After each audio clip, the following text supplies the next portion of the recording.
Netizen, kembali lagi bersama dengan saya Johan dan saya Marvin di Connect Stories, program podcast Connectpedia yang mengulas berbagai macam cerita menarik dan tips seputar informasi bisnis terkini. Nah, pada episode kali ini kita kedatangan tamu spesial langsung dari Peruri. Kita sambut langsung bersama dengan Pak Fajar Rizky selaku Direktur Pengembangan Bisnis Perum Peruri dan juga akrab dengan sebutan Pak Luki. Halo Pak Luki, gimana kabarnya Pak? Halo, baik, alhamdulillah.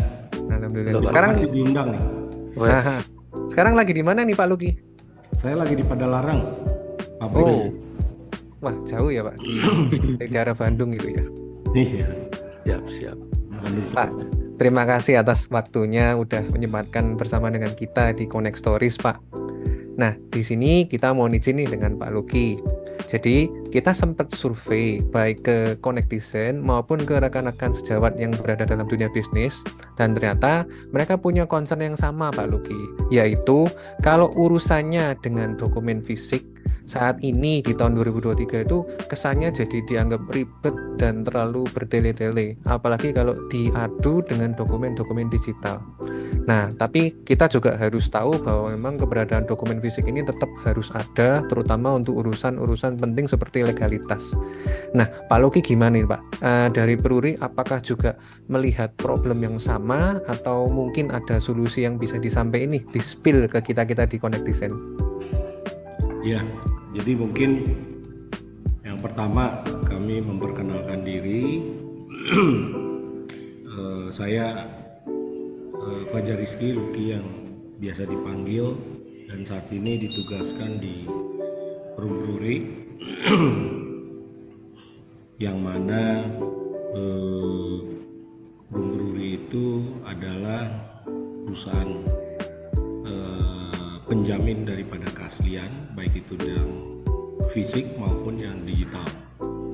Jadi menyikapi atau menjawab dari pertanyaan Mas Johan terkait dengan dokumen fisik itu sesuai dengan eranya saat ini. Kalau kita ketahui bahwa jika dokumen fisik itu disimpan hanya di tempat tertentu dan lokasi tertentu.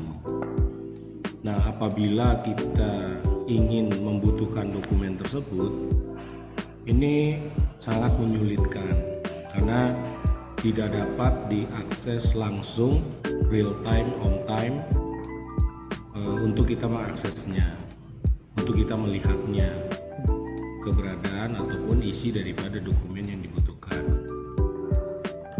Yang sudah pasti dengan era saat ini itu menjadi kendala dalam situasi di mana kolaborasi jarak jauh ataupun juga akses cepat untuk memerlukan informasi tersebut. Ini Betul. Yang harus ada solusinya. Nah, Peruri ada solusinya gitulah. Kira-kira itu. Apa itu Pak nama solusinya? Sudah ada atau masih plan atau bagaimana? Kenapa? Untuk solusi dari Peruri ini namanya apa ya Pak? Banyak. Jadi kalau memang untuk perusahaan kita punya office otomatis.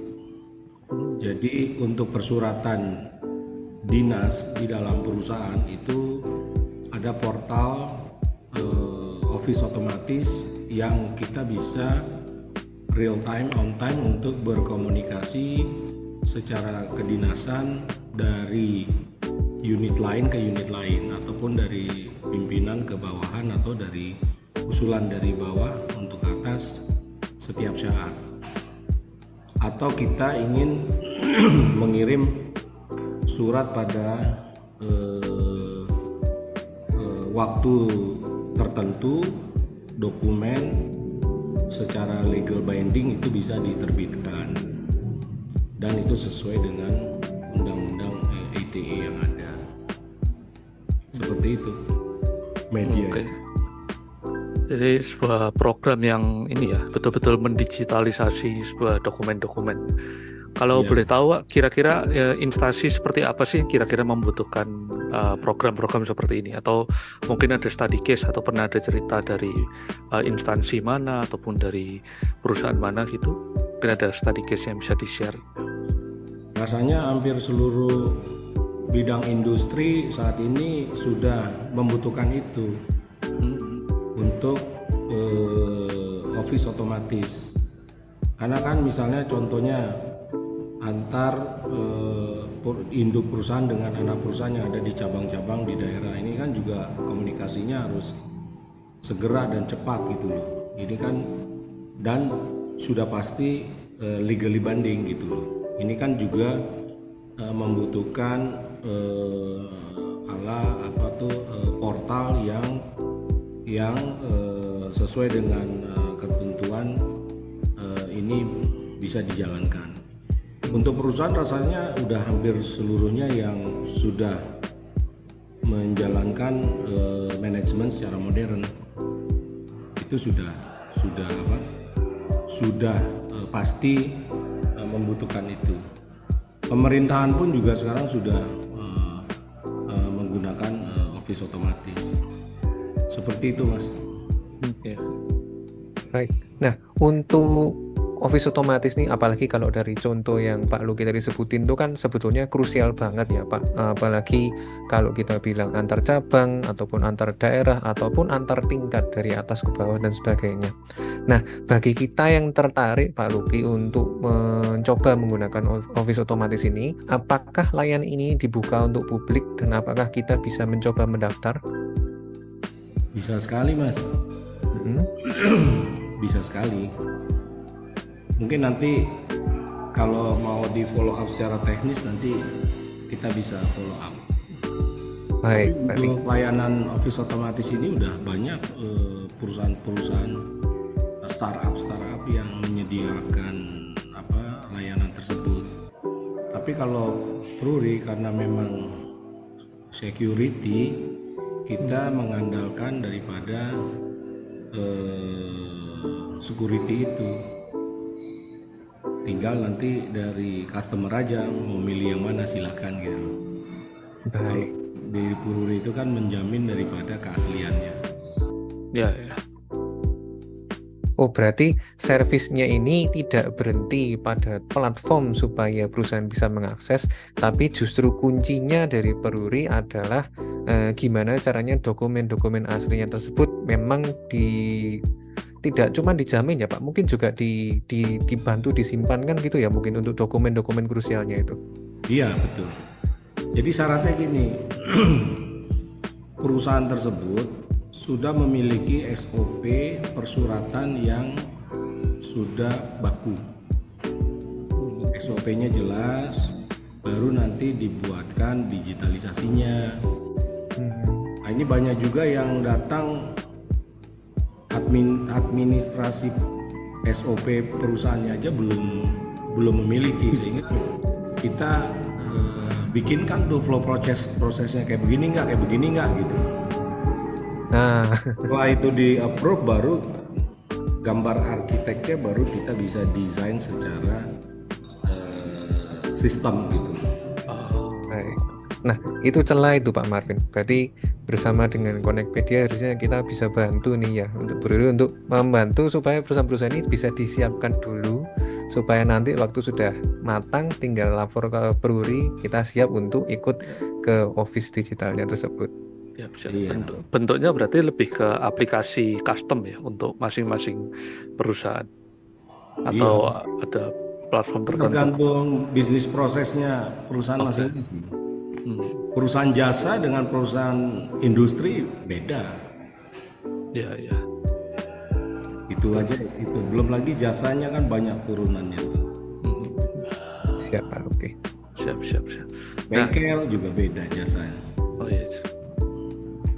Tergantung SOP-nya dulu. SOP-nya seperti apa.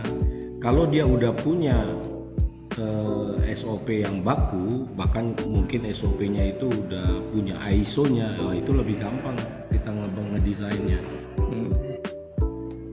Selama ini yang paling mungkin ini ya, selama ini yang kalau dalam case-nya selama mendigitalisasi atau klien-klien yang ditangani oleh Peruri, case yang paling susah atau paling menantang seperti apa, yang challenging banget selama ini? Perubahan.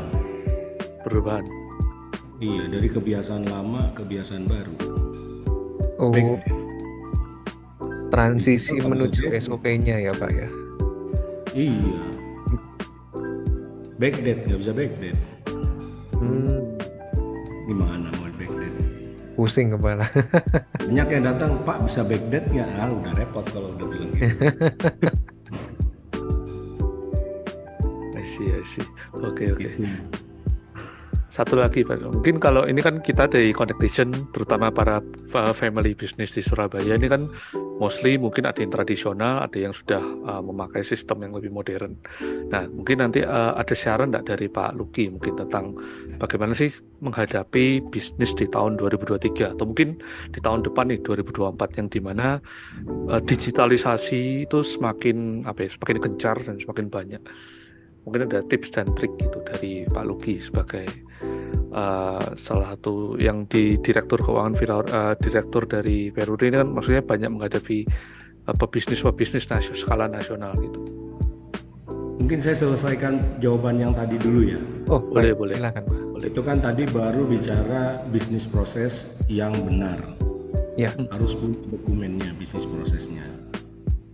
Jadi apa yang dilaksanakan itu sesuai dengan SOP yang ada di perusahaan tersebut. Satu. Yang kedua, kalau sudah mulai masuk ke digitalisasi, itu nggak akan bisa backdate. Ya. Yang ketiga, masalah security. Ini penting sekali. Banyak orang jasa menawarkan masalah digitalisasi, tapi dia comply nggak dengan ketentuan dari Kominfo. Masalah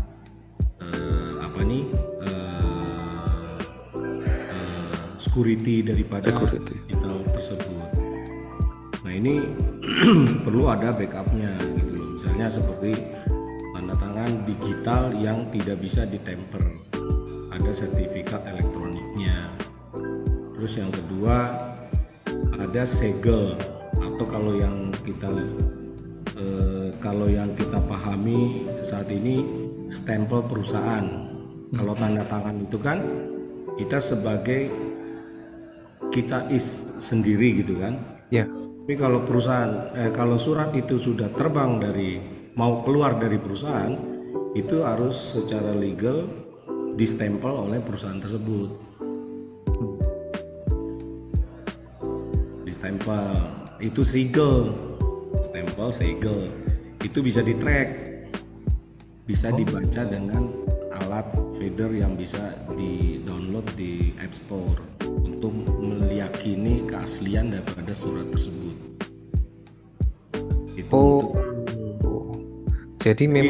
Jadi nanti di logo itunya itu bisa dibaca.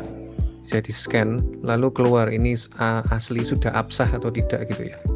Itu keluar harus sama dengan yang Anda terima. Sama nggak secara elektroniknya dengan yang misalnya kalau itu hybrid fisiknya tuh dicetak. Kalau beda berarti surat ini udah ditemper orang, sudah dipalsu orang, sudah diedit gitu ya. Iya, oke. Berarti keasliannya.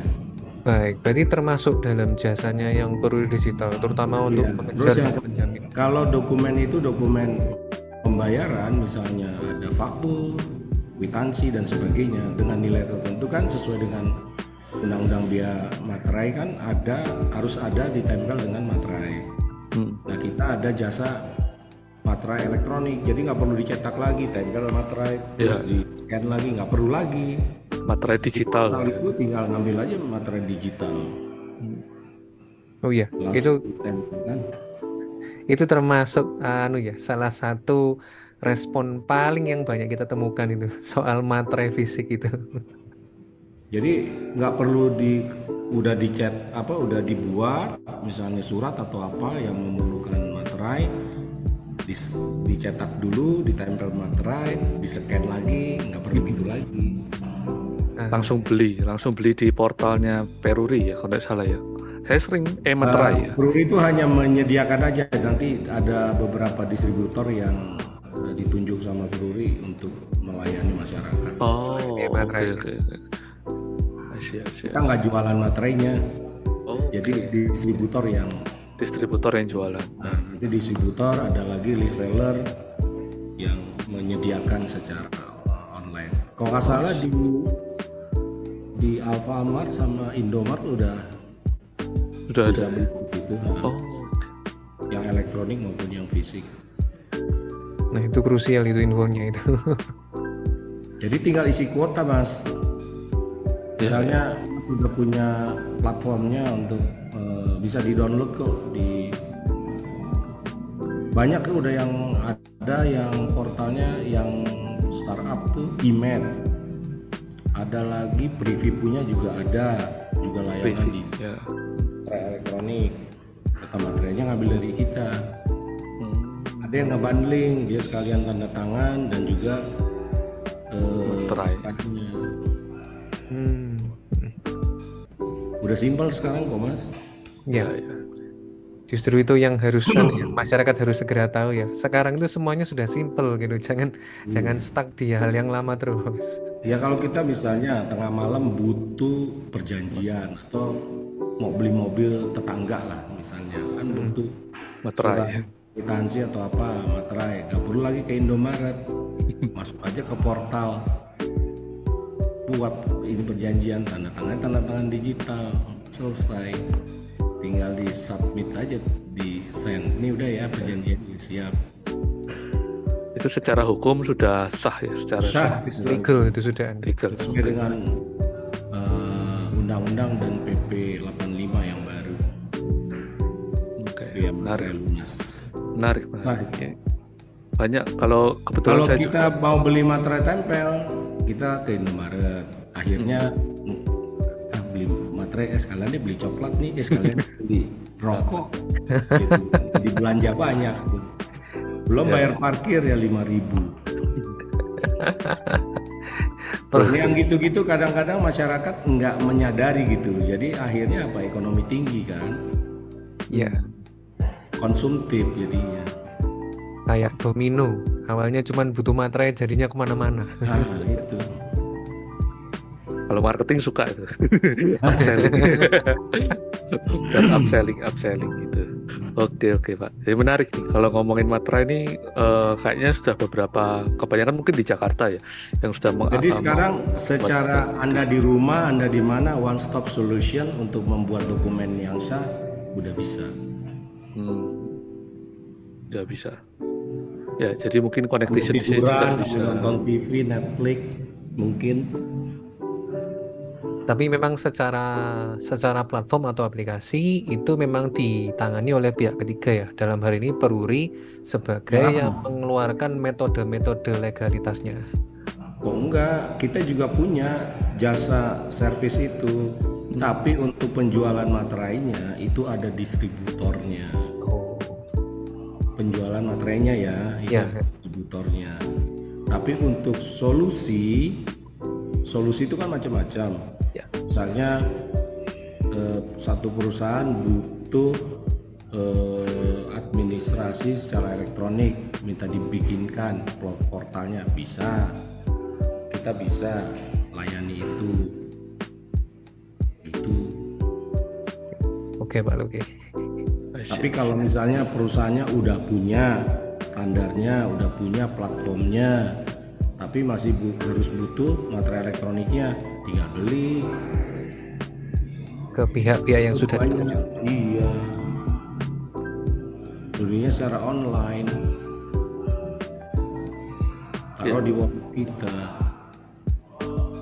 Siap. kuotanya itu sih. Oke. Ya, memudahkan sekali ya.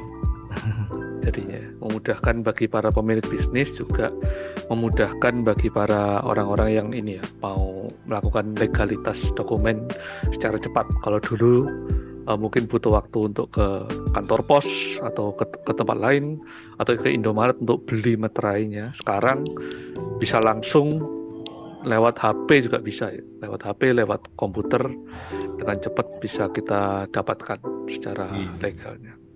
Oke, mungkin terakhir tadi menyambungin tadi ya, kalau ngomongin tentang 2023-2024 ini kan memang abad digital. Mungkin ada tips dan trik untuk para connectizen, terutama para family business di Surabaya ini yang kebanyakan memang ada yang banyak bisnisnya masih tradisional.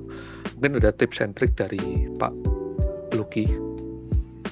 Mungkin kalau boleh menambahkan Pak Luki, bukan kayak tips and trick ya, tapi di sini selaku sebagai dari pihak brewery, apakah Pak Luki bisa bantu kita yang family business ini untuk di-remind bahwa sebetulnya itu ada proses atau cara yang mungkin dari pengalaman Pak Luki itu pola-polanya family business itu selalu kelewatan soal hal ini. Nah, di sini Pak Luki mungkin bisa kasih reminder selain juga tips, sebetulnya apa sih yang harusnya kita para pelaku bisnis bahkan di tahun 2023 ini harusnya kita udah ngerti, udah bisa, tapi kok kelihatannya kok masih miss gitu. Jadi sebenarnya mau family business, mau corporate terbuka ataupun pemerintahan daerah dan pemerintahan pusat, itu tetap sama, semua harus inovasi. Jangan lupa untuk inovasi. Iya, tinggal aja antara era baby boomernya dengan Gen Z. Harus baby boomernya bisa mengikuti zaman. Jangan lupa inovasi, jangan sampai ketinggalan zaman, gitu ya Pak Luki ya. Iya. Untuk 2024 gimana Pak Luki? Ada komentar? Nah, kalau 2024 kita berharap supaya bisnis itu semakin baik, semakin pro kepada usaha, baik itu usaha swasta, nasional, internasional maupun pemerintah, sehingga harapan kita agar pertumbuhan ekonomi ini tetap dijaga dan bahkan ditingkatkan, dan sudah pasti untuk meningkatkan ekspor. Ini kan sesuai dengan arahan dari Pak Presiden. Kira-kira itu. Amin. Wah, doanya Pak Luki komplit ternyata ya untuk tahun depan. Ya, mungkin sementara kita sudahi dulu Pak Luki sampai di sini. Jadi sekali lagi kita terima kasih ke Pak Luki selaku dari pihak brewery yang sudah memberikan waktunya untuk menjelaskan tentang beberapa inovasi yang sudah ada di sekitar kita saat ini. Nah, itulah rekan-rekan, sekian untuk bincang-bincang singkat dengan tamu kita Bapak Fajar Rizky. Terima kasih atas kehadirannya dan juga untuk teman-teman Connectizen yang sudah menyimak. See you on the next Connect Stories. Bye-bye.